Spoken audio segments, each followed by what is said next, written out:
It's been just over a week since the United States ordered an airstrike which killed Major General Qassem Soleimani. Since the news broke, Iran swore they would avenge his death and fired multiple missiles at US Army bases in Iraq. As tensions seem to rise, many fear we are possibly on the brink of a third world war. Although it doesn't seem things will necessarily escalate to that point, the relationship between the US and Iran isn't improving by any means. And now that Iran has stated they will no longer be limiting their uranium enrichment, people are fearing that nuclear warfare may be underway. Which begs the question, how powerful is Iran's military? We know the US has spent $2 trillion on new military equipment as per President Trump's tweets, but what do we know about Iran's military? What's going on, guys? Jared Bronson here and welcome back to Life's Biggest Questions. Today we'll be answering the question, what are Iran's military capabilities? Make sure to subscribe and click the bell icon to never miss a video, and of course stick around until the end for some comment replies from a previous video. So what's the deal with Iran's military?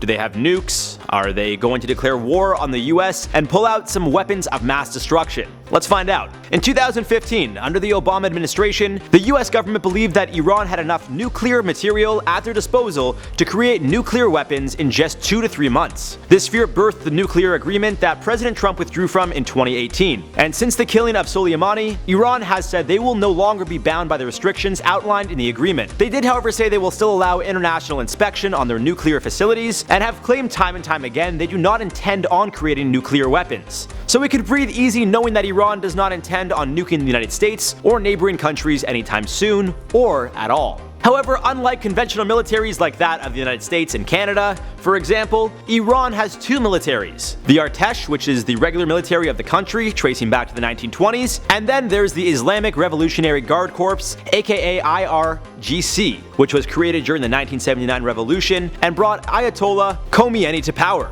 The IRGC is made up of the militias, which includes the Quds force that General Soleimani commanded. These militias act as surrogates for Iran around the Middle East, which include the likes of Hezbollah in Lebanon and the Asab al-Halak AHH, who have units fighting in Syria. The IRCG tends to get the majority of the country's military funding as well as the better equipment. This is because the Artesh's purpose for the most part is to defend Iran, whereas the IRGC was explicitly created to defend the revolution itself and over time has become the stronger side of the two. Unlike the Artesh, who technically work under the country's president, the IRGC report directly to Supreme Leader Ali Khamenei and have also managed to gain a lot of political power among the country and their citizens. So now that we have a basic understanding of the two divisions, for lack of a better word, of Iran's military, what are they capable of? What weapons do they use? What are their strengths? Both the Artesh and the IRGC are using a mix of Russian, Chinese, and American equipment. The American equipment dates back to the 1970s, which was given to Iran during the revolution, which ended in 1979. The Russian and Chinese-made aircraft are believed to be from the Gulf War, which took place between 1990 and 1991. It's no secret that the West has stronger military capabilities directly due to the fact that the United Nations had put a ban on selling conventional weapons to the Islamic Republic. However, that ban is expected to end in October, and many believe that Iran will go on a shopping spree of sorts overnight. Others think Iran will focus on continuing to strengthen their strongest assets, which are their missiles. The missiles fall under the control of the IRCG, not the Artesh. This goes to show how much they value their inventory of missiles, both offensively and defensively speaking. Well aware that their aircraft is no match for that of the United States, or even rivaling nearby countries such as Saudi Arabia and the United Arab Emirates. According to reports, Iran's ballistic missiles are incredibly accurate and are capable of both short and long range. A US Defense Department report believes Iran's missile forces are the largest in the Middle East and can reach lengths of up to 2,000 kilometers accurately. This gives Iran the ability to strike countries such as Russia, Turkey, Egypt, China, and India should they feel the need to. Although Iran's military, which is made up of the Artesh and the IRGC, only have around 750,000 soldiers comprising their Air Force, Navy, and ground forces, they make up for those numbers tactically. An example of this would be the swarm attacks Iran showed during a 2015 naval exercise. Using 100 small boats, they demonstrated how they took down a replica US Navy ship with the help of speedboats equipped with rockets, as well as firing off shoulder-launched rockets. Iran also practiced laying down sea mines, which can be quite powerful. So to wrap up how powerful Iran's military is and what they're capable of, in simple terms,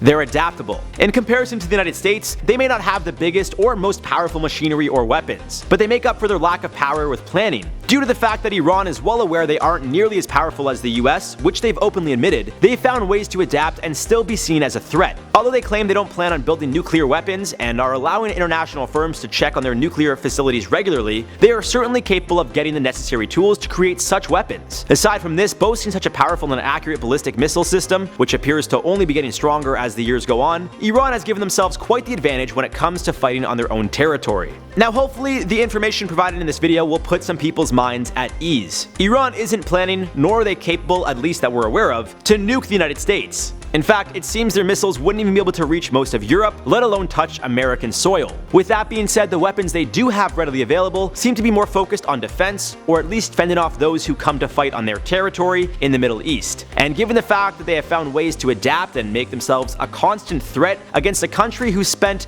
trillions of dollars on military equipment, should say something about what they are capable of. They don't need the newest, most expensive equipment ever made to be considered a threat, and that in itself should be a concern. Now, as always, I'd love to hear from you guys in the comments down below. Do you think Iran's military and tactics are any match for the United States and their allies? Let me know down below. For now, I'll be replying to some comments from the video. What if Cerberus was real? Shadow Ghoul said, if Cerberus was real, I'd give him a treat and a belly rub. He'll love it. Either that or feed him chocolate to escape. I love the fact that you guys took this like hound of hell and just made him like a regular dog. I saw a lot of comments be like, I would just pet him, I would give him a treat and he'd like me. It's great. I love that's where your head goes. I thought he would like just kill you. XX caution underscore TacoBot XX said, wait, you'll comment on comments? Bruh, I've been doing this for months. We've been doing this, I think, since this channel started. We've been doing this like for a very long time. So just get with it. But your comment just got featured. Good enough, right? Said, fun fact, Cerberus means spot or spotted. Hades literally called his monster dog Spot. Funny enough, I didn't notice that. Like, I didn't read that anywhere. All the sources that I had regarding Cerberus had no mention of that. So that is actually a fun fact, and thank you for including it. Kind of wish I did in the video, but we'll include it in this one. Anyways, guys, that does it for this video. Hope you enjoyed. I've been your host, Jared Bronstein. You guys have been watching Life's Biggest Questions. Make sure to hit that subscribe button to never miss a video. Give this one a thumbs up if you enjoyed it. Share it with a friend, and we'll see you guys in the next one.